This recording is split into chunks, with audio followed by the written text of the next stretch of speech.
you.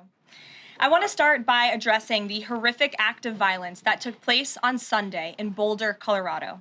President Trump and the entire administration's hearts go out to the victims, and they are in our prayers during this unimaginable time. According to reporting from Fox News, the alleged attacker admitted in an interview that he wanted to kill all Zionist people and had been planning the attack for over a year and would do it again if he could. This monster used a makeshift flamethrower and Molotov cocktails to light Jewish Americans on fire in an attempt to burn them alive. The victims at the incident location in Boulder were there to rally in support of Israeli hostages who remain in Hamas captivity. 12 were injured, including a Holocaust survivor. This is pure evil. The Department of Justice has already filed federal hate crime charges against the alleged perpetrator, and he will be held accountable to the fullest extent of the law. This tragedy is a sobering reminder of the consequences of the Biden administration's failed policies. According to the Department of Homeland Security, the Boulder suspect is an Egyptian national who was in the United States illegally. He entered the U.S. during the Biden administration in August 2022 on a B-2 visa until it expired. Upon the visa expiration, he overstayed, filed an asylum claim, and was given a work authorization by the Biden administration. Instead of deporting this heinous individual, Joe Biden's administration allowed him to stay in our country and to work. President Trump sounded the alarm over these reckless Biden policies for years because this is the predictable result of letting anti-American radicals and illegal immigrants pour into our country. Immigration security is national security. And that's why the Trump administration, at the direction of our great president, has secured our border, strengthened our immigration system, and has taken immediate steps to protect the United States from foreign terrorists and other public safety threats. President Trump acted swiftly upon taking office to reform our visa issuance process to ensure that dangerous aliens who are intent on harming Americans or our national security interests are no longer admitted into our country. Under the Trump administration, aliens will only be admitted into the United States through the legal process and only if they do not bear hostile attitudes towards our citizens, our culture, our government, our institutions, or most importantly, our founding principles. Under President Trump, the United States has zero tolerance for foreign visitors who support terrorism. Violators of U.S. law, including international students, will continue to face visa denial or revocation and deportation. And illegal alien criminals will continue to be arrested and deported from our country. On that note, ICE and federal law enforcement partners just wrapped up a month-long surge operation arresting nearly 1,500 illegal aliens in the Commonwealth of Massachusetts. During the enhanced operation dubbed Operation Patriot, ICE Boston and other federal law enforcement personnel focused on transnational organized crime, gangs, and dangerous illegal alien offenders throughout Mass. More than half of the nearly 1,500 illegals arrested had significant criminal convictions or charges pending against them. Here are just some of the violent illegal aliens who were removed from communities in Massachusetts during Operation Patriot. A Salvadorian national with active Interpol red notice for aggravated homicide. A Guatemalan national and registered sex offender who had pending criminal charges in Boston for 5 counts of indecent assault and battery on a person 14 or over. A Honduran national who was last arrested for rape, indecent assault, and battery of a person 14 or over. A Colombian national charged with kidnapping, aggravated rape, and indecent assault and battery on a person 14 or over. And a Guatemalan national who was convicted of murder in Boston. Also, a Brazilian national who was charged with aggravated rape of a child by force and possession of child pornography. Again, these are people who were living in the Commonwealth of Massachusetts. And lastly, a Salvadorian national whose criminal history includes charges of aggravated rape of a child by force. I don't think anybody in this room wants these types of heinous criminals in your communities. And it's thanks to this administration that they are being removed from our country. When Democrat-run jurisdictions released violent illegal alien criminals back into communities after making arrests instead of turning them over to federal immigration enforcement like they should, those Democrats are putting law-abiding Americans at risk. And these insane policies force law enforcement officials to make much more difficult arrests that put their lives, our law enforcement lives, in jeopardy. President Trump is incredibly grateful for our heroic officers on the front lines, getting these violent illegal alien invaders out of our communities.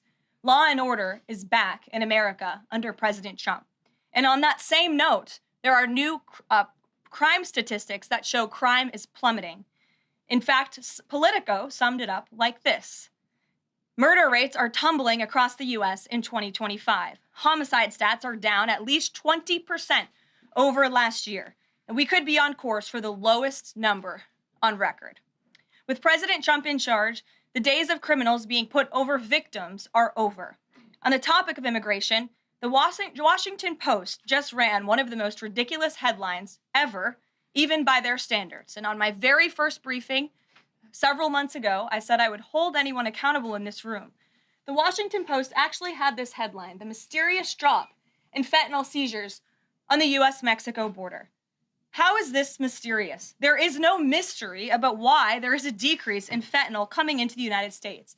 This administration's strong border policies are the reason there has been a decrease in fentanyl trafficking. His strengthened relationship with Mexican President Sheinbaum and all of the measures he has been taking to deter illegal human and drug trafficking at our United States southern border is the reason for plummeting fentanyl seizures at the U.S. border. There is nothing mysterious about that, and we'd like to see the Washington Post update their headline accordingly.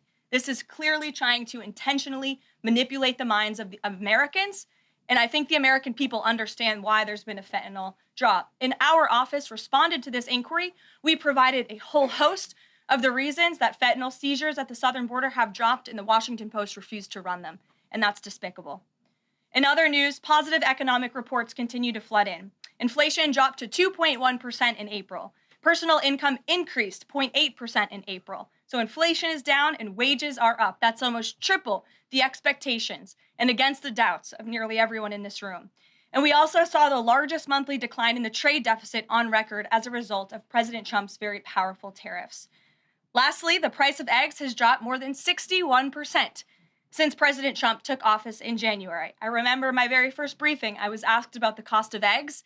The reporter tried to insinuate it was this administration's fault, even though he had only been here for a few days or weeks. It was a result of the previous administration's terrible policies, and in record time, this president has fixed that problem that he inherited from Joe Biden, and now egg prices have dropped 61% since this president took office. There's a lot of good news, and I'm sure you have a lot of questions, so let's get to them.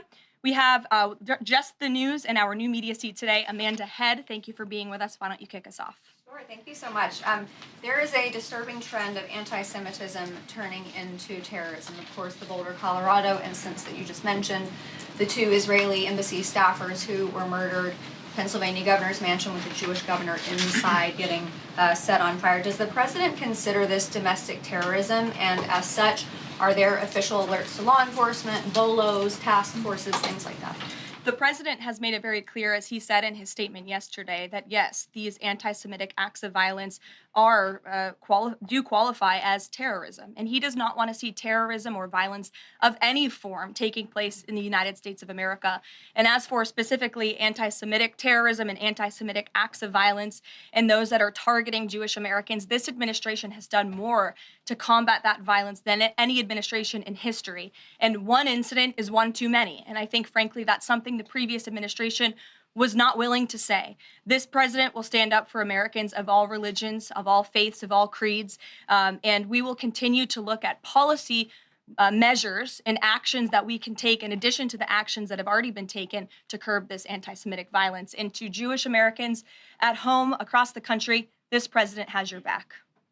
And then on another issue, back in February, Secretary Kennedy created a commission to re-examine the childhood vaccine schedule.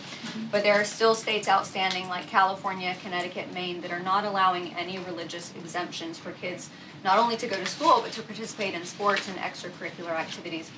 Would the president want to see religious exemptions allowed across all 50 states? And how do you enforce that, especially with states like California that are already defying the president on the men and women's sports issue? Generally speaking, I know the president supports religious exemptions for families when it comes to vaccinations. As for the instances in those specific states, I'll have the administration and the White House look into it and see what executive action, if any, we can take on that front. Thank you. Kelly. Good afternoon. We're now in hurricane season, and obviously there is great concern every year about the potential for that. Can you speak to how the president is planning to have the level of support, should it be needed, to be as it has been with a reduction in the workforce? And is he still comfortable with Administrator Richardson, who had talked, whether joking or not, about not being aware of a hurricane season for this country? What is the president's level of briefings on what may be required? If you could give us kind of an overall update on that. Sure. Well, of course, we know that we are into hurricane season now, and I know FEMA is taking this seriously, contrary to some of the reporting we have seen based on jokes that were made and leaks from meetings. But Secretary Kristi Noem and the FEMA leadership are all over this. They are committed to ensuring that federal resources and tax dollars are there for Americans in need, and the president continues to review requests for emergency aid and carefully considering them. However, this president has made it clear we're not going to enable states to make bad decisions with federal tax dollars and then have the federal government later have to bail these states out. We want to see states be responsible with their tax dollars to do as much as they possibly can, and then the president will deeply and thoughtfully consider any requests for federal aid that come to his desk. And I think some of the media reporting we've seen on this is frankly sloppy and irresponsible. There are serious people who are taking this issue seriously, starting with the president himself, who, as you know, on his first domestic trip back in office, visited both North Carolina and California, both of which were, of course, hit by natural disasters when he wasn't even president, but he took ownership of that and visited those places and those people immediately. Is it Brian. about hurricane season appropriate, though, now that this is serious business, as you talked about? It's serious business, Kelly, and I'm not going to engage in such fodder with a question like that. Brian. Thank you, Caroline. Reuters was reporting that there is a letter that is meant to be sent to other countries, which would give these countries a deadline of Wednesday to produce their best offer on the trade matter. Why does the administration feel the need to send this letter? And I have one more follow-up on trade. Sure, I can confirm the merits and the content of the letter. USTR sent this letter to all of our trading partners just to give them a friendly reminder that the deadline is coming up. And they are in talks. Ambassador Greer, Secretary Bessent, Secretary Lutnick are in talks with many of our key trading partners around the globe. As you know, Brian, I know the Wall Street Journal has covered this quite heavily.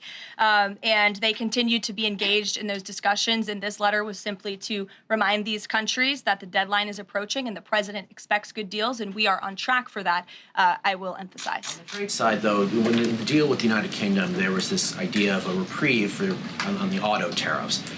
Is the president looking to do another similar deal on the sector-by-sector reduction in tariffs, or is this more going to be deals related to the reciprocal tariffs that were announced months ago?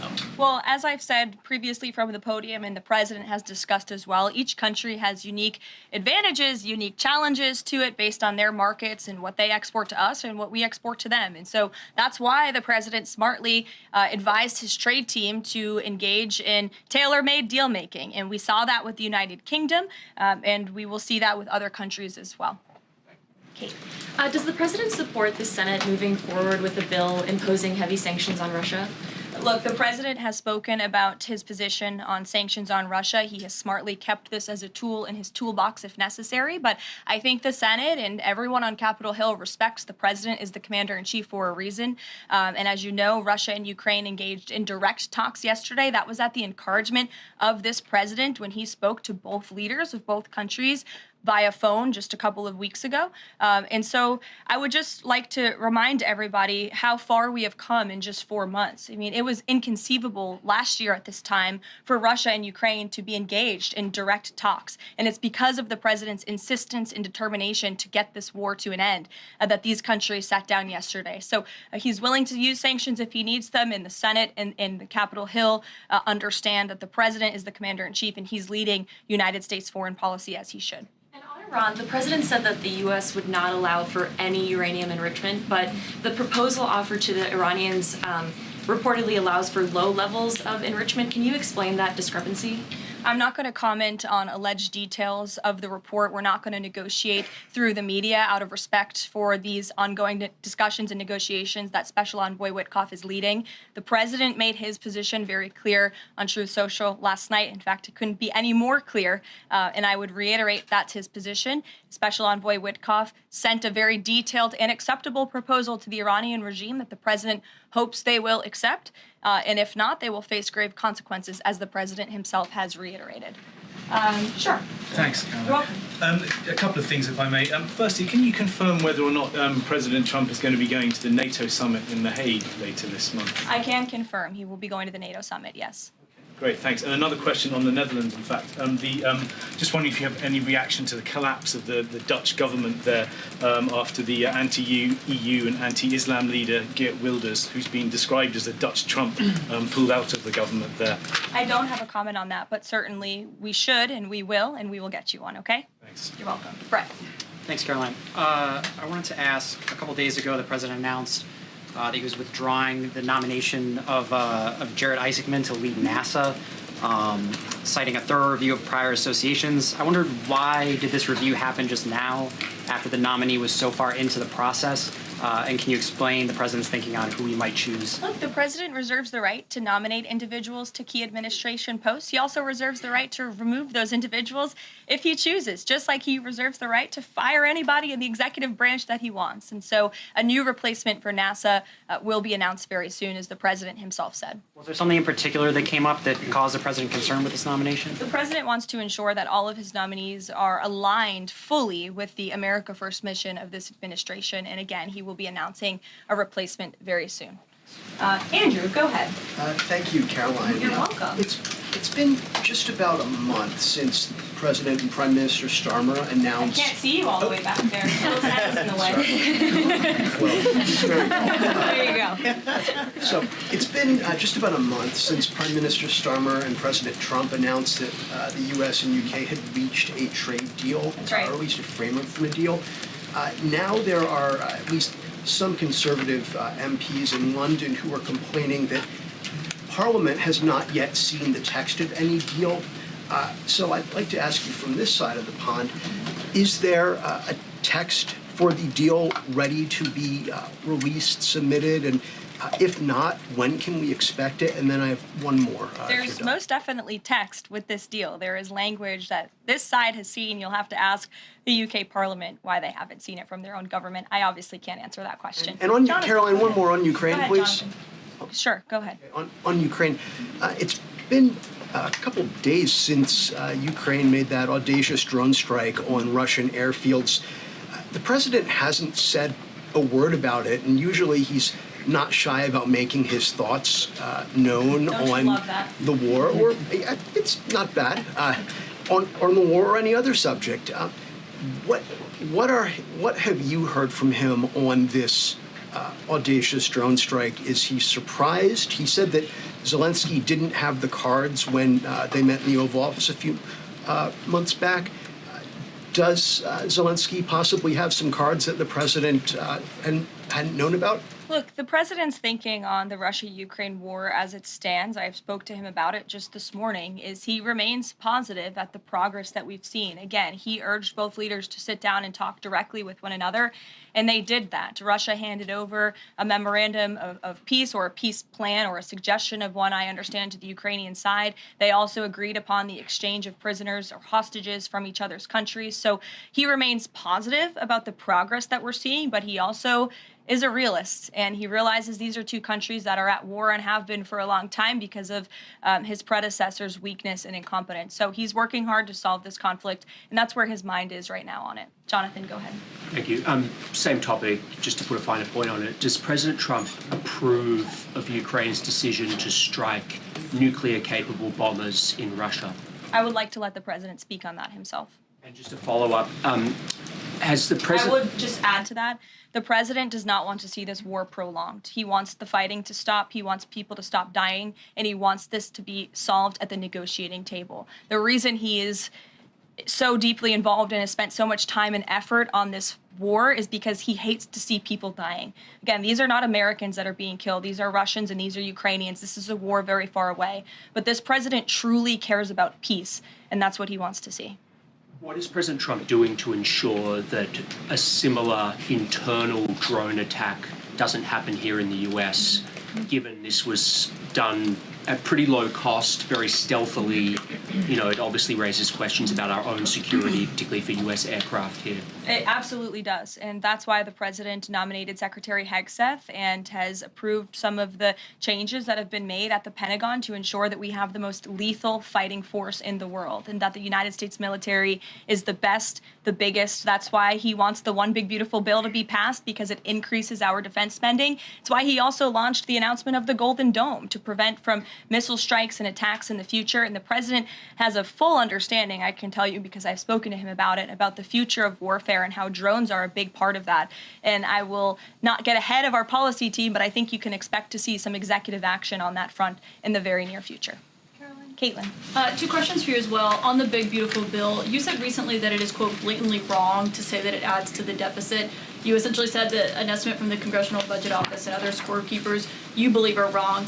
But Republicans like Ron Johnson and Rand Paul disagree. They are saying that it will add to the deficit. That is their concern. Is the White House's position that those two Republican senators are, quote, blatantly wrong? It is. Those senators, it's not news that they disagree with this president on policy, and the president has vocally called them out for it and for they're not having their facts together. I would add the Congressional Budget Office has been historically wrong. In fact, they predicted the Trump tax cuts from the president's first term in 2017. Their prediction was wrong by $500 billion. Those tax cuts had nearly $500 billion more of revenue than the Congressional Budget Office scored. And I would also point out, I don't think many people know this, there hasn't been a single staffer in the entire Congressional Budget Office that has contributed to a Republican since the year 2000. But guess what? There have been many staffers within the Congressional Budget Office who have contributed to Democrat candidates and politicians every single cycle since. So unfortunately, this is an institution in our country that has become partisan and political, and we are very confident in our own economic analyses of this bill. There is $1.6 trillion in savings, and our Office of Management and Budget Director, Russ Vought, is a fiscal hawk. He is well known in this city for being a well-respected fiscal hawk. He has tools at his disposal to produce even more savings. And as you know, the White House will be sending our rescissions package to Capitol Hill today. And on immigration, the other day that the Homeland Security Secretary said, and I'm quoting her now, that an illegal alien threatened to assassinate President Trump and highlighted his arrest. A man has now admitted to framing him, saying that he wrote the letter that the DHS Secretary Kristi Noem posted online. Last I checked before I came into the room, that post was still up from DHS. Does the White House expect them to issue a clarification or a correction on that We front? can ask the Department of Homeland Security and get back to you. Jeff. Caroline, is the United States putting pressure on China to release its hold on rare earths that are hurting car companies and technology companies now that require that for their products? And is that pressure working?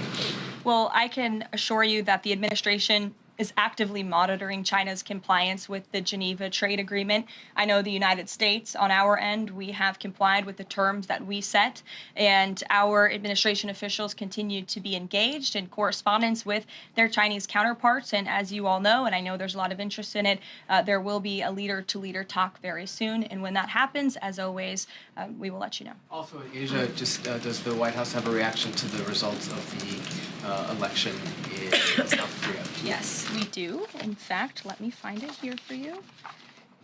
It should be somewhere in here. Thank you. We do not, but I will get you one, Jeff. Go ahead. Thanks, Caroline. Two questions on trade. Is this letter that was sent to trading partners a sign that the president isn't satisfied with the pace of these negotiations? Is he trying to light a fire under these talks now? Well, look, the president has been very direct to our trading partners in his conversations with them, with foreign leaders directly, that they need to cut deals with the United States of America. The tariff agenda of this president, he believes very strongly in it. And as you've all seen, he's unafraid to use tariffs to protect our industries and protect our workers. But he wants to see these tailor-made deals be signed. And I will tell you, of course, I never want to be the one negotiating with the press about these internal discussions and deliberations. But our team, who is deeply deeply involved in this, sees these deals moving in the right direction. In fact, Ambassador Greer is in Paris right now meeting with many of our trading partners. We should still expect this flurry of deals in the next 36 days, and the plan is still for those full tariffs to go back into effect on July 9th. The plan is for the announcement of these deals to be made very, very soon, yes. Sure. Thank you, Caroline. You're welcome. So Governor Whitmer confirmed that she spoke with President Trump about the possibility of pardoning the plotters against her, the kidnapping case.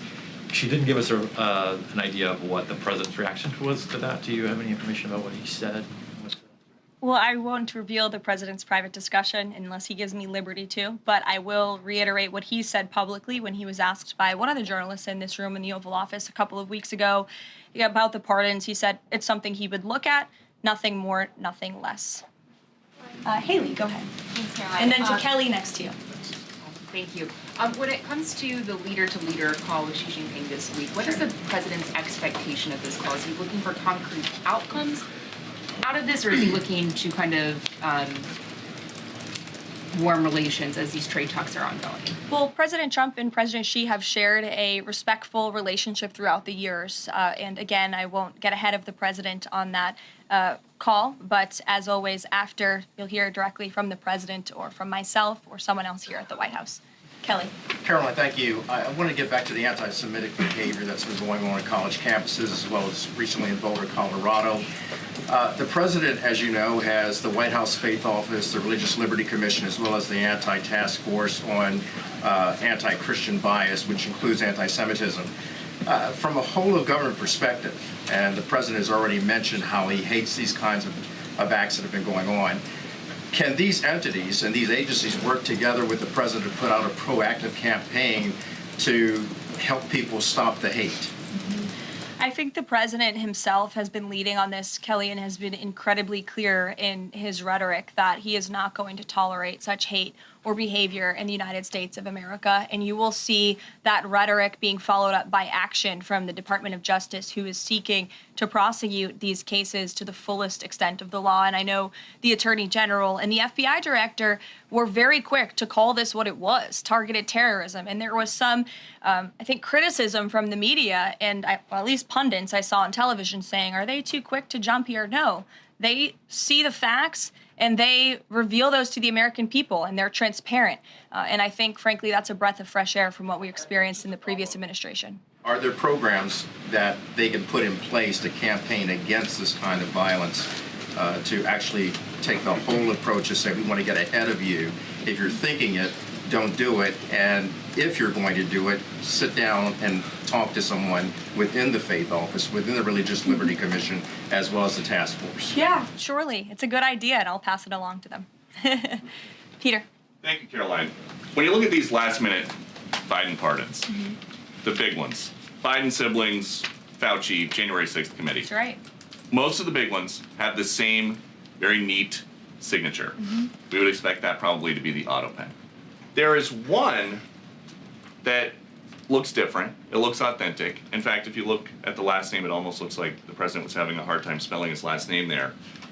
Is this White House of the opinion that the only pardon that would count is one that the president signed himself? It's very interesting. Very interesting props. If you want to bring them to my office later so I can take a closer look, I would like to do that. The president is making a good point when he discusses the usage of the auto pen. Who was running the country for the past 4 years?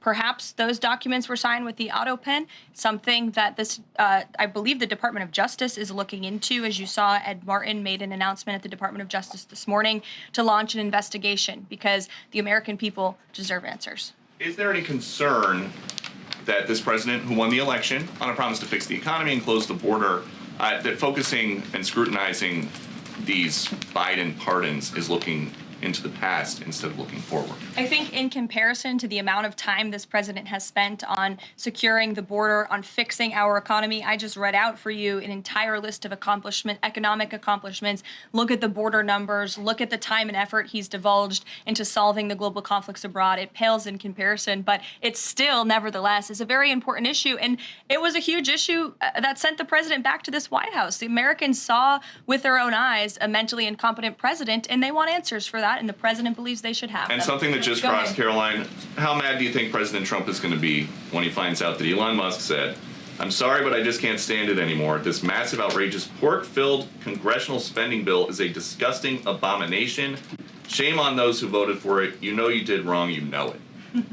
Look, the president already knows where Elon Musk stood on this bill. It doesn't change the president's opinion. This is one big, beautiful bill, and he's sticking to it. Tamara. Thank you. The National Security Council was reorganized, or some staffing changes were made the Friday before Memorial Day. I'm hoping you can explain sort of the new structure, or what the structure is of the National Security Council, what the goal is in terms of staffing levels. What is the new National Security Council mode? Well, as with everything in this White House, it is a top-down approach. The president is here. He is president. He's not an auto pen like the previous president was.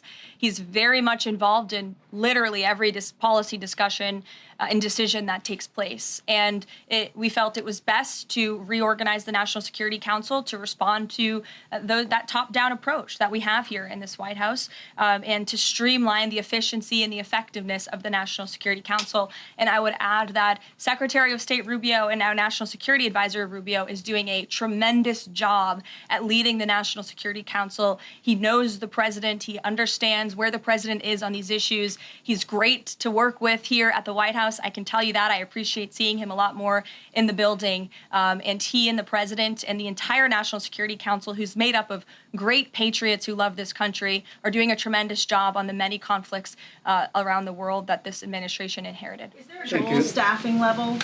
I'm sorry? Is there a goal for the staffing level, like the number of people who would be in this National Security We Council? just want the National Security Council to be as efficient as possible, and if staffing needs are necessary, I'm sure Secretary Rubio would not mind hiring people if necessary, but again, we've been working with them day in and day out, and they're chugging along and doing great work. Sure. Thank you, Caroline. Two questions, if I can. President Trump got involved himself in presidential election in Poland by supporting a conservative candidate who ultimately won. Yeah. What does it mean for the future U.S.-Polish relations? What's likely to change?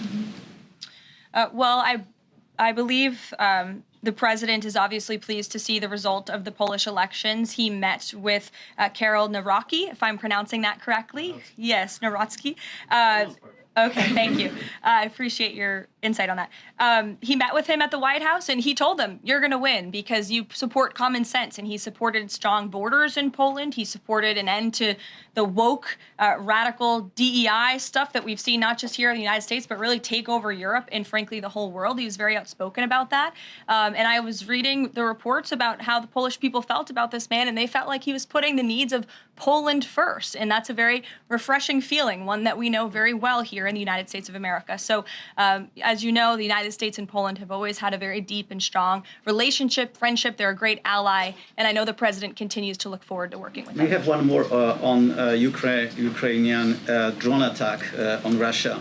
Was President Trump informed in advance by Ukraine that the attack is coming? He was not. Carrie.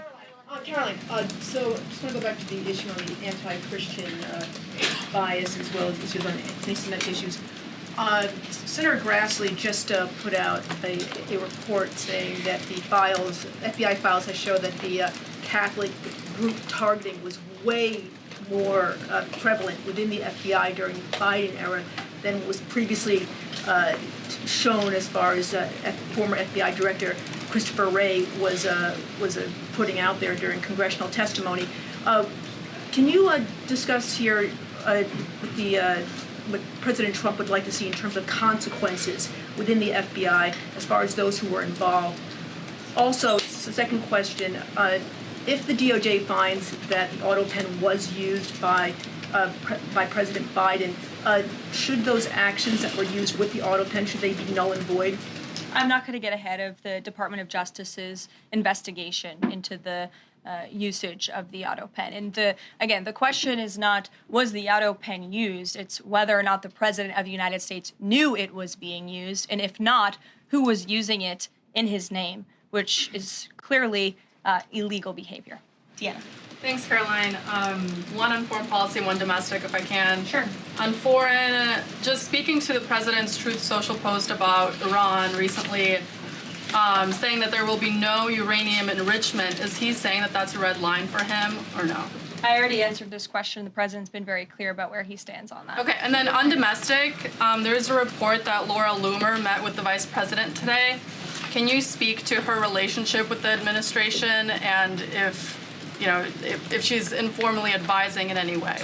She is not. I do know she met with the vice president. As for what was discussed in that meeting, I would defer you to his team. Thanks, Caroline. I have one question on anti-Semitism, one question on China. So for years, radical leftists and Islamists have been calling for so-called globalize the Intifada. Do you believe this is a call for violence against Jews? And do you think these attacks on Jews around our country is what globalizing the Intifada looks like? I don't want to speak to the merits of those claims without looking into them, but as I said, any violence against Jewish Americans will be prosecuted to the fullest extent of the law. Absolutely. And also, Secretary of State Rubio made an announcement saying he'll be revoking visas of certain Chinese students, including those with connections to the Chinese Communist Party. Does that include sons and daughters of politicians, presidents, and chairmen? Again, Secretary of State Rubio has the right to revoke visas, and he made the announcement that the State Department will begin to aggressively revoke those visas of Chinese students who are in our country, namely those with Chinese Communist Party ties, or those who could be a threat to our national security and the interests of the United States. To both of you, yeah, go ahead and then back to you. Thank you. There are now reports that Israeli forces are firing on Palestinians trying to get aid from the Gaza Humanitarian Foundation. Up to 20 people, according to the Red Cross, have arrived to the hospital that they've set up with gunshot wounds, have died from them. Is this administration aware of these? And I mean, what is being done to address this situation? The administration is aware of those reports, and we are currently looking into the veracity of them because, unfortunately, unlike some in the media, we don't take the word of Hamas with total truth. We like to look into it when they speak. Unlike the BBC, who had multiple headlines, they wrote, Israeli tank kills 26, Israeli tank kills 21, Israeli gunfire kills 31, Red Cross says 21 people were killed in an aid incident, and then, oh wait, they had to correct and take down their entire story, saying we reviewed the footage and couldn't find any evidence of anything. Oh, okay, so we're going to look into reports before we confirm them from this podium or before we take action, and I suggest that journalists who actually care about truth do the same to reduce the amount of misinformation that's going around the globe on this front. John. About the change in the leadership of the organization, what does that mean going forward, and why so early on is this happening? What organization? The Gaza Humanitarian Foundation.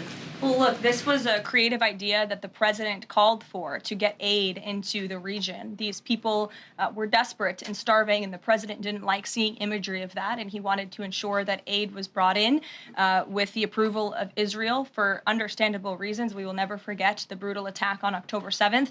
And again, this is something that the previous administration was unwilling to put the time and effort into doing. John. Thanks a lot, Caroline. I want to bring it back to the way you began your briefing, talking about the president's mass deportation program and his priorities. 40% of crop farm workers in the U.S. are undocumented, and that's according to the Agriculture Department. Do they have a carve-out in terms of the president's mass deportation program? The president and the Trump administration have been very clear. If you are in the country illegally, you are subject to deportation. Is there any concern that, given that large number, if that number is correct, 40% of crop farm workers being undocumented, that could impact the food supply here in America if those individuals that obviously help pick crops all across the country are deported en masse? Again, this administration is focused on deporting individuals who are in our country illegally. It's something we have to do. We cannot allow the previous administration's invasion of our country of illegal immigrants to continue. We just can't have it. And this is a law and order president. As for our farmers and their concerns, they have a president who has their backs and listens to their concerns and hears them. But we also have a legal pathway to come to this country and work specifically for agricultural work. So there's a legal way to do it, and we encourage that legal pathway, and we're currently working on strengthening our legal immigration system for that reason. Sure. Thank you, Caroline. I just wanted to follow up on your statement last week regarding the Maha report. Sure. You said that there was, I understand there were some formatting issues with the Maha report that are being addressed, and that report will be updated. We also understand that since that, there have been some citations that came about. There's citations of studies that either did not exist or did not back up the report's conclusions. So when you were referring to formatting errors, is that what you were talking about, or was it, could you just explain that? Yeah, that's what I was talking about. There were formatting errors, and those errors were updated by the proper policy components here at the White House, and a new report was issued. So exactly what I said took place. Sure, go ahead, Alec. Yeah, good to see you. Good to see you. Congresswoman Mary Miller suggested that changing Pride Month to Family Month. I would personally like to see maybe a nuclear family month. Some people are saying, let's get a Veterans Month. Does the president have any plans on making a proclamation, or is it just going to be June this year?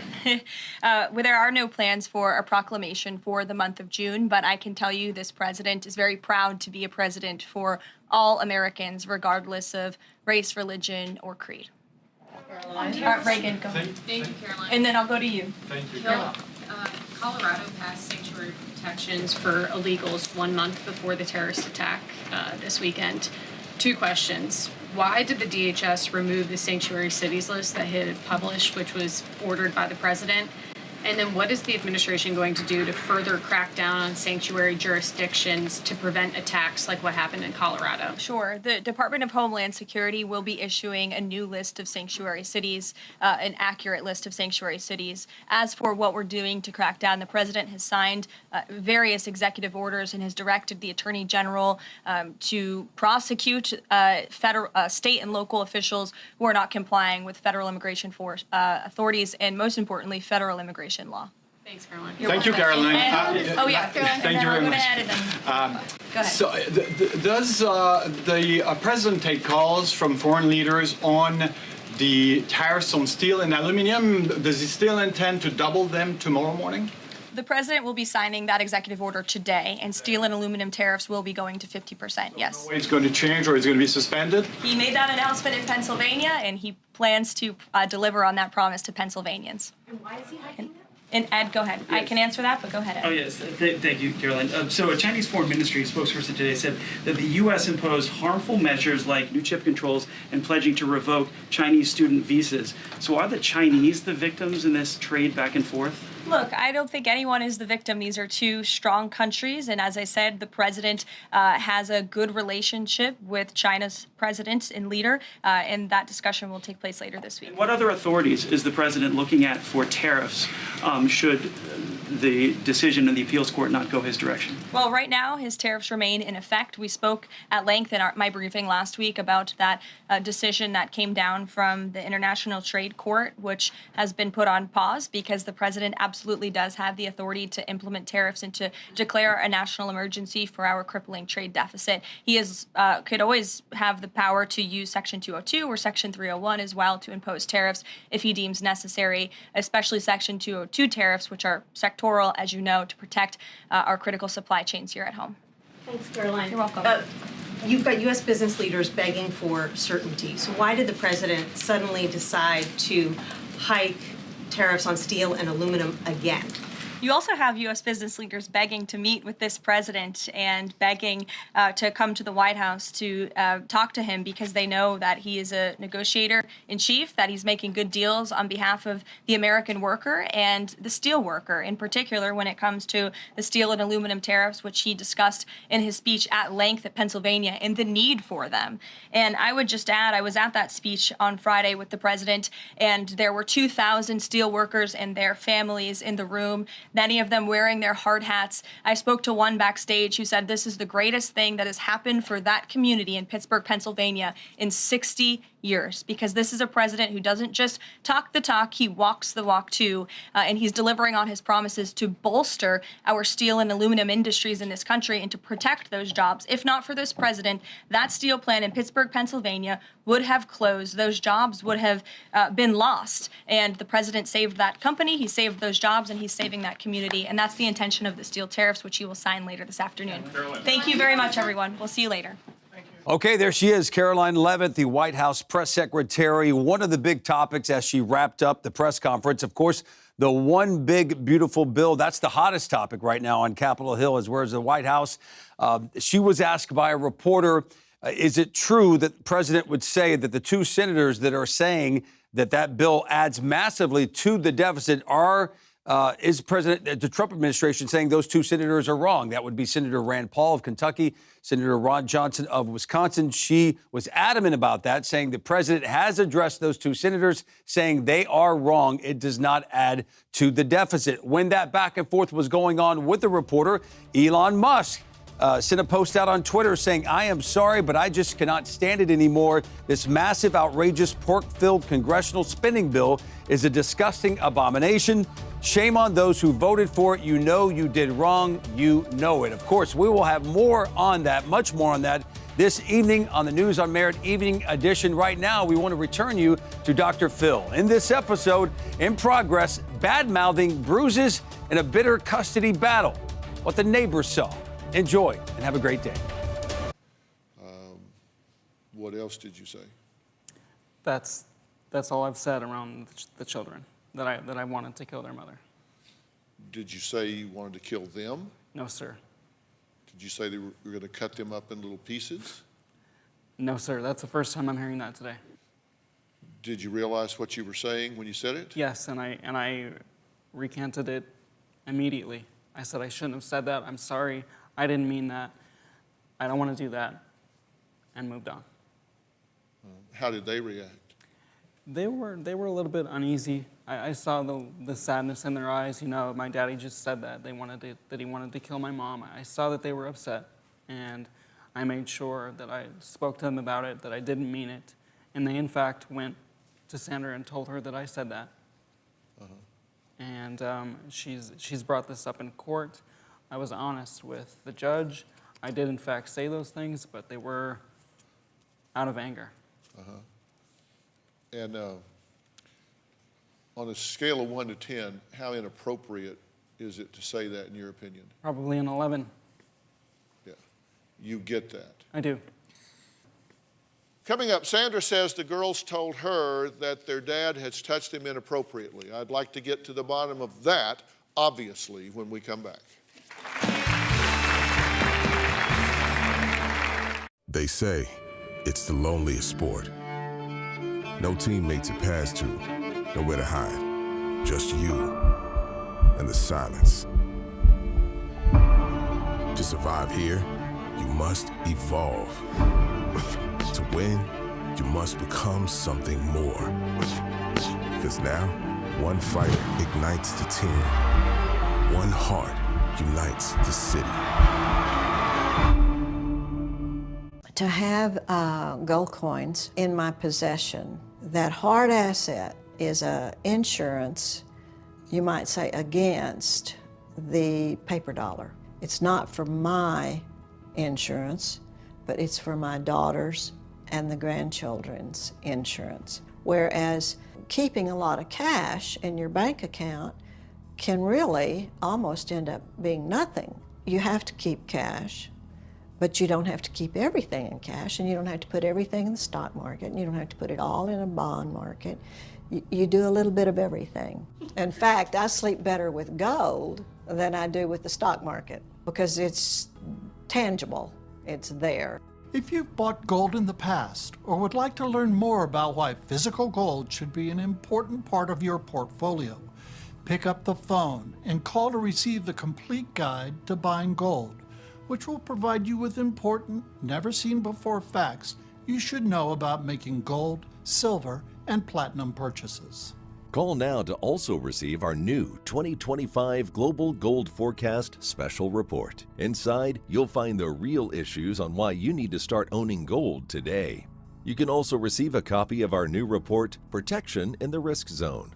U.S. Money Reserve can walk you through the 3 simple steps of transferring your existing 401k or IRA into a precious metals IRA backed by physical gold to further protect your assets from market instability. Pick up the phone and call U.S. Money Reserve, America's gold authority, right now to get your free gold kit and IRA information, including the 3 simple steps for transferring your existing 401k, 403b, and traditional IRA. With more than 2 decades in business, over $3 billion in transactions, and more than 1 million clients worldwide, U.S. Money Reserve is one of the most dependable gold distributors in America. Hey, it's Dr. Phil, and I'm coming to you with the real story. I'm not just reporting the news here, I'm sharing my interpretation of it. And I want to talk to you about why DOGE matters. We are in an educational crisis. It is time for action. They need to be held to a standard. Are they doing their job? Who is not against fraud, waste, and abuse? That's the real story. Check out Dr. Phil's The Real Story on the news on Merit TV and subscribe on your favorite podcast service. We ran out of time today trying to make sense of this bitter custody battle between Sandra and Joey. Joey and Sandra have both agreed to take a polygraph exam and a drug test. Is Sandra coaching her daughters to say all of this, or did Joey actually touch them inappropriately? Well, we're going to find out, and you don't want to miss tomorrow when I reveal the results. Next time on Dr. Phil. Is there a monster in these children's lives that is sexually molesting them? She accuses her ex of the unthinkable. Sandra is coaching my children to make me look like a bad father. I haven't been coaching my daughters. They agreed to take a polygraph and a drug test, but... You did not give a sample. I haven't had to use restroom. I know I don't like water. I'm not a big water person. Did somebody write stupid on my forehead? That's next time. I want to thank all of my guests today. On drphil.com, we'll have some important tips for parents going through divorce. Thanks so much. We'll see you tomorrow.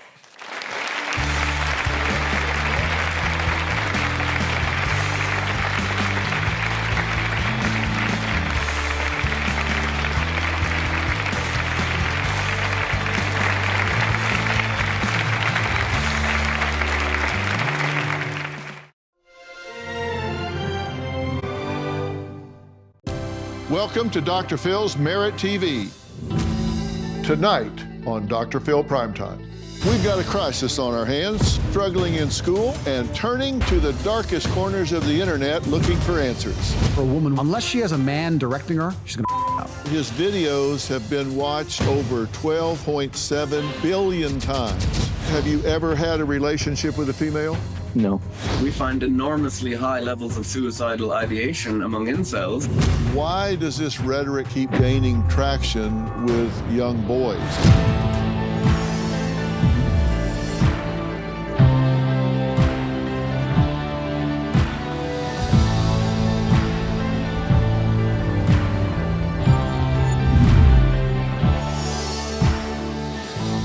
I hate to say this, but we've got a crisis on our hands. We're watching an entire generation of young men vanish right before our eyes.